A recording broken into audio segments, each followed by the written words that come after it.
Educating, empowering, and inspiring you to live healthier is our mission. So let's begin.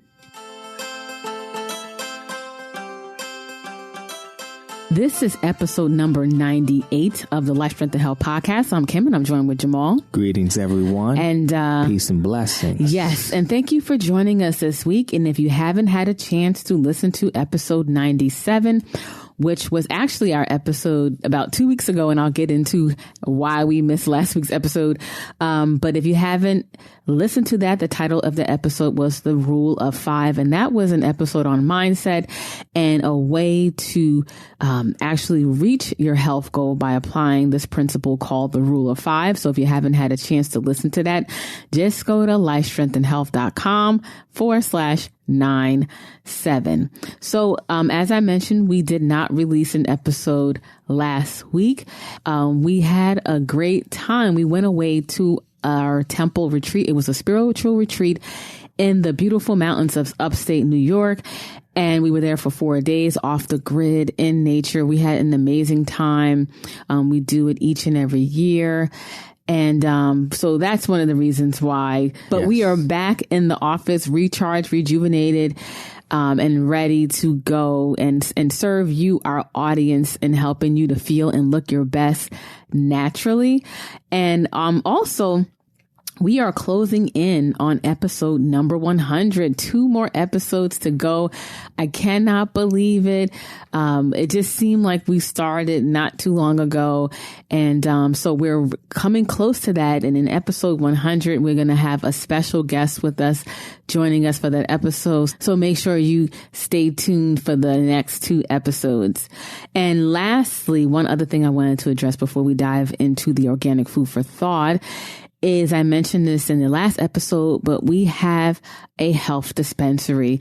And this is a way that you can access high quality, top quality, practitioner grade products that some of them you're not able to access in most, places where you would get health products.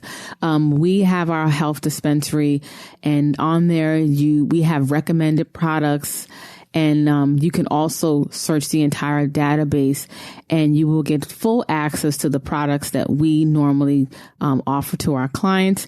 And you will get 10% off of that, and you can qualify for free shipping for any order over $49. So to check out our health dispensary, just go to lifestrengthandhealth.com/wellness. It's really quick. It's free to set up an account. You just put your email in, confirm the email, and you're up and ready to go. So I just want to remind everyone about that.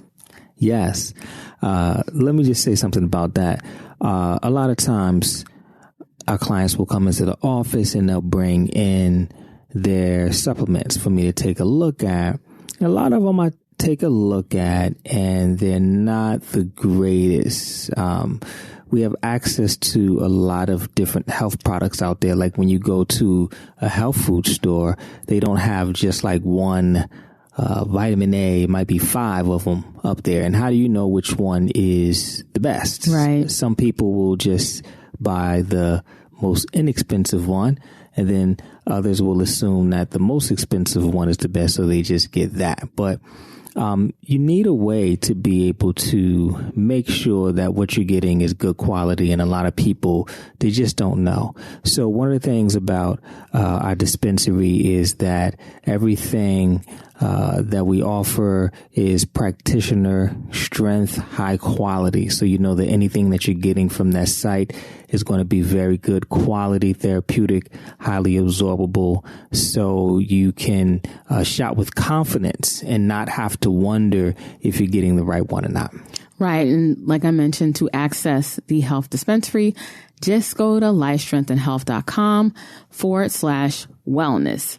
So now let's segue into this week's organic food for thought. And this week's organic food for thought was inspired from our recent retreat that we went to this past week. And, we were up in the mountains in upstate New York. And it's very beautiful there. But one of the things that you have to be mindful of is ticks, because you're out in nature, out in, the forest and trees. And where we were at, they have a lot of ticks, and you have to make sure to check yourself each and every day, actually. So in this week's Organic Food for Thought, we're going to discuss deer ticks and Lyme disease. So Lyme disease is caused by the bacterium Borrelia burgdorferi and is transmitted to humans through the bite of infected black-legged ticks. Typical symptoms include fever, headache, fatigue, and a characteristic skin rash called erythema migrans. If left untreated, infection can spread to the joints, the heart, and the nervous system. So Lyme disease is something that you certainly don't want to play around with. And ticks, is one way that you can contract Lyme disease. And I just want to talk a little bit about deer ticks. Deer ticks are smaller than dog ticks, and not all deer ticks are infected with the Lyme disease agent. Only ticks that have fed on infected animals, and usually the most common are white-footed mice. So ticks that have fed on these white-footed mice and become infected, that's about only 50% of the deer ticks that are infected with Lyme disease. It takes 24 to 48 hours to transmit Lyme disease. So if you're out in the woods and you do have a tick, it's important to remove it properly before 24 to 48 hours. Another thing about deer ticks is that they don't jump, hop, or swim or fly. They just crawl, and they usually grab onto people or animals that brush up against their plants near ground level, and then they crawl upwards to find a quiet place for their blood meal. And ticks, they live in wooded brushy areas that provide food and cover for mice, deer, and other mammals. So the ideal tick environment is a very humid place, and your exposure will be greatest along trails in the woods and fringe areas between woods and the border. Well, they will wait patiently on the tips of vegetation for an unsuspecting host to walk by. So I want to cover some ways to minimize your risk of Lyme disease because, this is a very serious thing. And when you talk about deer ticks, but you certainly don't want to shield yourself from nature. You don't want to live in fear. You just have to be mindful and prepared and learning how to deal with ticks. So you do not get infected with Lyme disease. So some ways to minimize your risk of Lyme disease is to cover your body when you're out in nature, to cover your body. So if the deer ticks do get on you, it's on your clothes. Another thing is to wear repellent. Wear a good natural bug repellent. I think I mentioned in last episode, we have a really good bug repellent that we used this past week on our spiritual retreat. It is in our health dispensary, and you can get that at lifestrengthandhealth.com/wellness. We have a suggested one in there that is really, really good. It doesn't have the DEETs and other harmful chemicals in it, but if you wear repellent, that's another way to minimize the risk. Check your body for ticks. For us, each and every night, Jamal, myself, we would check ourselves, go over your entire body. If you have a partner or mate, your husband or wife, have them look over your body. You can never look over your body enough. So that's another way to minimize your risk of Lyme disease. The next thing is to remove the ticks properly. We have a tool that can get under the tick and lift it out of the skin. One of the women from the retreat center, she also offered her services because you have to remove it properly. You want to get the whole tick out of your skin because they kind of latch in, and sometimes it looks like a bump, like the ticks are so small. So you want to be able to get that out properly. You don't want to use a tweezer. You have to remove it properly. Another way to minimize your risk of Lyme disease is to shower soon after being outdoors. That's another way to minimize. And another way is if you're not able to wash your clothes, immediately. And if you're out, throw your clothes in the dryer before you put them in the hamper. That is another way to minimize the risk of Lyme disease. And lastly, if you're worried about an insect bite, then go see your health practitioner and get that, reassurance that everything is okay. So these are some ways to minimize your risk of Lyme disease. Yeah, and I just want to say that it may seem a little abstract, just kind of talking about Lyme disease, and you may say to yourself, well, that doesn't apply to me. But if you live in the U.S., on the East Coast, especially the Northeast, that's one of the things that we have to deal with, and that's ticks because of our deer population. That's what they like, and where deers are. So if you're seeing deers, then it's a possibility that ticks are there. If you see deer in your backyard, deer in your park, deer in the community, then you know that there's a possibility that ticks can be there. A lot of times we look at these different areas in the world, and they have these kind of poisonous animals from, scorpions to snakes and things like that. Mm-hmm. But we have our own dangerous things, and the deer tick is definitely one of those things. And a lot of times, just from being in your backyard, you can contract the tick. And there are a lot of people that are diagnosed with Lyme disease, and they had no idea that they were even bitten by a tick, because a lot of times the tick will, let's say if it gets in an area that is not so detectable, it will fully feed. And then once the tick is fed, it falls off. So you could get a tick on you and not even know it. And it goes through its full life cycle. And, it's a possibility that, you can catch something from that. So what I say is whenever you're going in the wilderness, you're going to a park, you're going to obviously the woods, spending a long day outside in nature. I think that if you live in this region, it's a good idea to just scan your body for ticks. Make sure that you're good to go. It doesn't take long to do, but the prevention goes a long way. Yes, certainly. So now let's segue into this week's episode. And the title of this week's episode is, we're going to cover the top 5 everyday products that are bad for your health. And when you're talking about achieving good health, sustaining it, some of the most important things are the things that you do daily for your health, things that you put on your body, things that you eat. It's things that you do consistently over time that determines your health.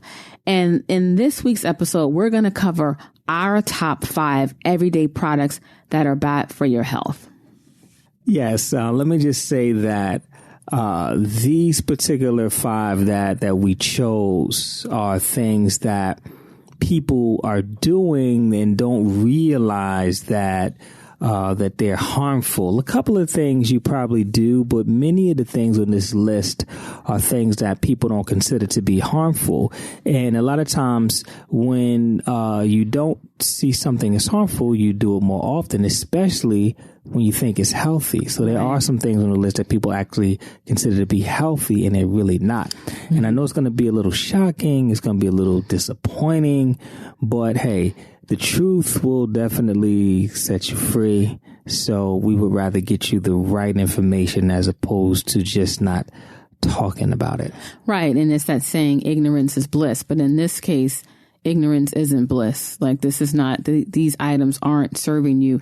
And like Jamal said, you could be using these things each and every day, but not fully being aware of the detrimental effects. Yes. So the first thing we're going to cover is canola oil. Yeah, canola oil is a tough one because it's really pushed as a health food. A lot of people think that it's healthy, and if you check most of the packaged products out there, it contains canola oil. The problem with canola oil is that 90% of the canola oil on the market is made from genetically modified organisms. And canola oil itself is made from the rapeseed, and it's native to Canada. And the thing about canola oil is it's very heat sensitive. So when they use the heat, because they have to use high levels of heat to extract the oil, it becomes automatically rancid, and it creates a level of hydrogenated oils and trans fats.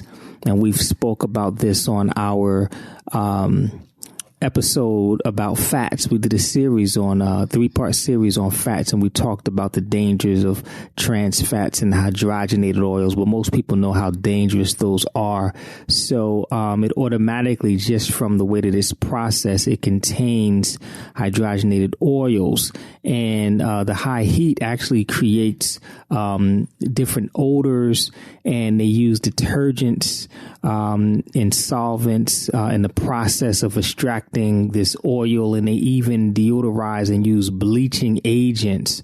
So these things not only have an effect on your cells, but it also is going to have an effect on your gut and your immune system as well. So canola oil is number one on our list, one of those bad fats. The bad fats, they actually will cause cellulite on the body, and so many other things as far as high cholesterol. They will raise your cholesterol. They will also raise your blood pressure. So many reasons why you want to stay away from these bad fats. And canola oil is definitely one of those things you want to avoid. Right. And I will list that 3-part series that we did on fats in the show notes pages of this episode. The next item on our list is soda. Now, soda is pretty obvious. People know that soda isn't good for us, but we still wanted to put it on the list because it can never be spoken about enough. Yeah, and a good way to know that is because if you walk through the grocery store and you hit that soda aisle, it's packed. Right. Like it is, the whole aisle is packed of soda. So if the soda aisle is still packed, people are buying it. Yeah, like it's still a hot item. It's addicting. The struggle is real if you still, drinking it, but it's not worth it. Yeah, because certain things, you can see over time the aisle diminishing, but that soda is going strong. Mm-hmm. So it's still a lot of people out there drinking soda, not seeing it as a big deal. Just switching and drinking diet soda and, calorie-free, sugar-free sodas. But yeah, soda overall, we know it's unhealthy for us. We just want to remind you that it's one of those things that you really need to leave alone. Also, we don't watch regular TV as, anymore, but I don't even think I see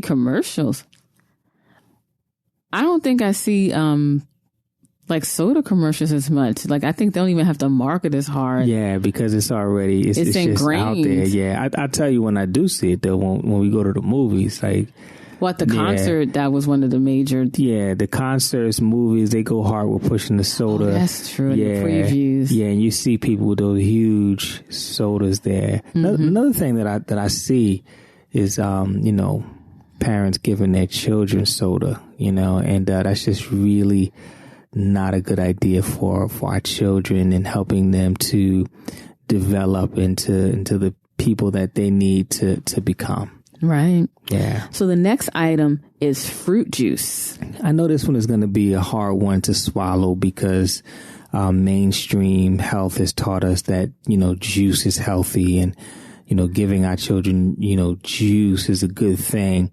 But the truth is the juice that you're buying from a bottle, it actually has more sugar in it than soda. Comparing 8 ounces of juice to 8 ounces of soda, juice has 5 more grams than soda does. So it actually has more. And the thing is, if you have sugar in your body, it doesn't matter if it's coming from fruit. It doesn't matter if it's coming from sugar cane. If you don't have anything to slow it down as far as like fiber and fat and just the natural occurring things that are inside of the whole plant, it's going to have the same effect in your body. It's still going to affect your blood sugar levels, your immune system, your bones and your teeth being able to remineralize. It's still going to have an effect on that. So we highly recommend to get away from the bottled juices, because what they do with these juices is they boil them. They boil your juices and they concentrate the sugar even more.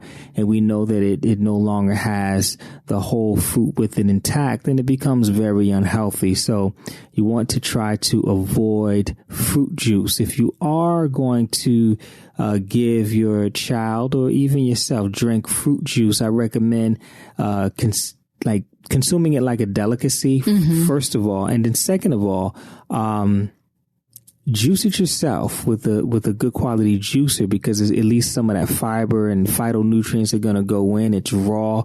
It's not being boiled.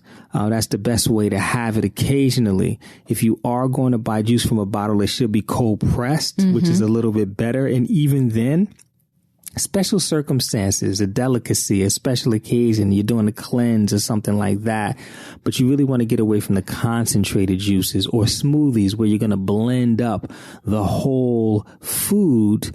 Then you're going to get everything intact. So want to try to stay away from the fruit juice. Right. The next item is dryer sheets. So out of everything on the list, this is the only non-food. A lot of people don't know dryer sheets are extremely toxic, right? Gets in your clothes, these chemicals that they use these chemical scents that actually will have an effect on your lungs, your lung function, and will agitate and contribute toward asthma. And when it gets on your clothes and in your skin, it can have an effect on your kidney and your liver function overall. So very toxic stuff, the dryer sheets. So, you really want to try to avoid those. Even in the environment, they pollute the environment when they blow out of your dryer vent as well. That's crazy. Yeah. All right. And the final item on our top 5 of everyday products that are bad for your health are water bottles. Now, the water bottle is interesting because I know this is probably shocking everyone. It's like, water bottles, what do you mean? Because I know a lot of people are starting to drink more water. They're carrying their bottles around. But the truth is that the bottles are toxic, right? Contains a lot of toxic, the chemical known as BPA, which is bisphenol A. It's a carbon-based synthetic compound. And basically that's in the bottles. And then when you're put the water in the bottle, they put that water in the bottle when the bottle is hot. And this chemical actually gets inside of the water. It's not just bottled waters. It's in most plastic. It's in canned and packaged things.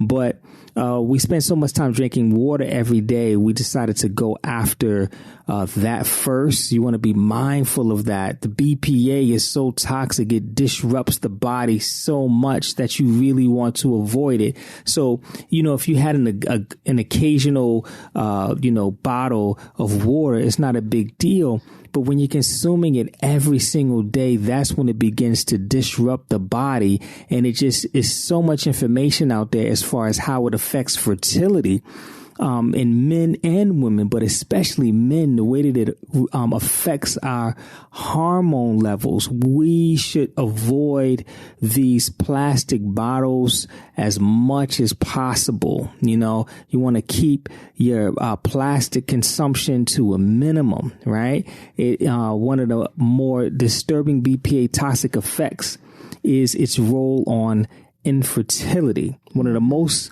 recent and robust studies research from the University of Boué in Cameroon set out to see what is the latest data has to say about BPA and the fertility connection. So I'm going to read a couple of these, and these are huge. BPA affects hormone balance and causes male reproductive dysfunction. BPA has been found to produce several defects in embryos, such as feminization of male fetuses, atrophy of the testes and the epididymides, increased prostate size, shortening of AGD, disruption of BTB, and alteration of adult sperm parameters. That's crazy. Yeah. BPA affects the hypothalamic pituitary testicular axis by altering hormones in adults, which has been linked to sperm dysfunction. Men occupationally exposed to BPA had high blood urinary BPA levels and abnormal semen parameters.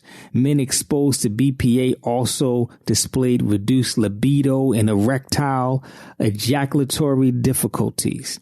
So this is serious, man. Right. I mean, yeah. I mean, think about what we just said. Rewind it, listen to it. You know, you need to stay away from those plastic bottles. Women are also affected. A 2013 study from Jilin Medical College in China found that long-term exposure of female mammalians to BPA can lead to endocrine disorders, followed by the morphological and functional changes in ovary, uterus, vagina, and oviducts, which have been linked to cause fertility issues. And these negative effects are seen in women who get pregnant naturally, as well as those who are trying to get pregnant via in vitro fertilization. Impacts on the prostate gland in fetuses, infants and children, along with brain and behavior impacts at doses most people are exposed to every day.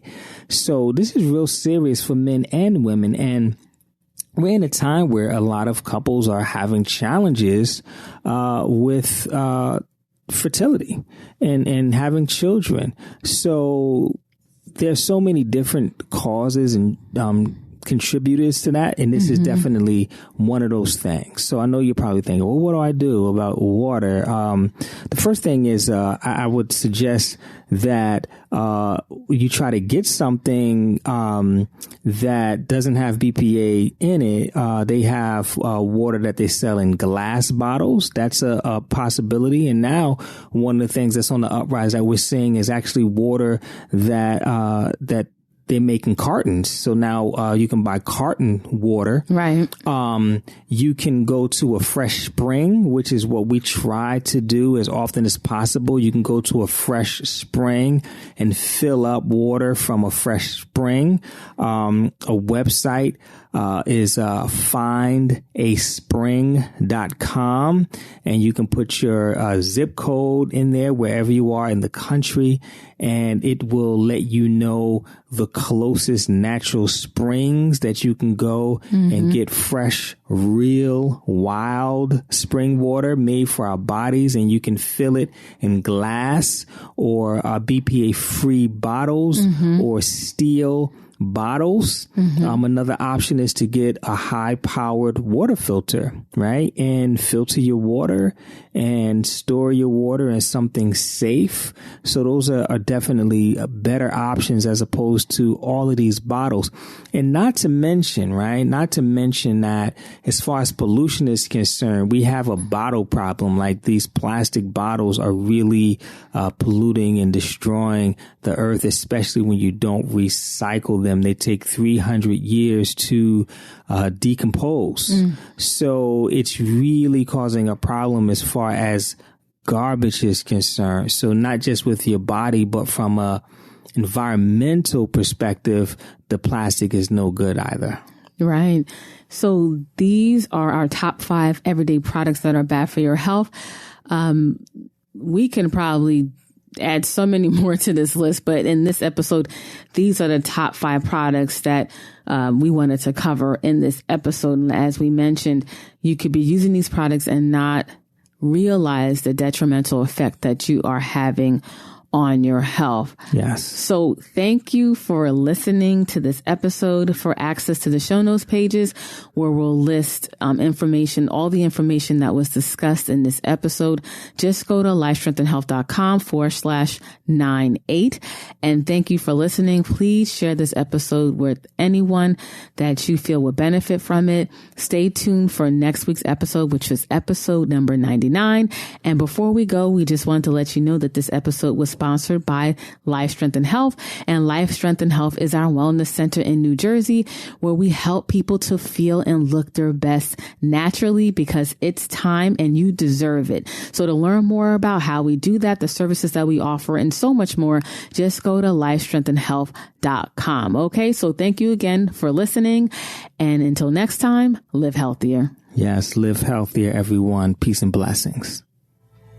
We want to say thank you for listening to the show and for access to the show notes pages, more podcast episodes, blog content, as well as more information about our center, Life Strength and Health. Then just visit us at lifestrengthandhealth.com. Until next time, live healthier.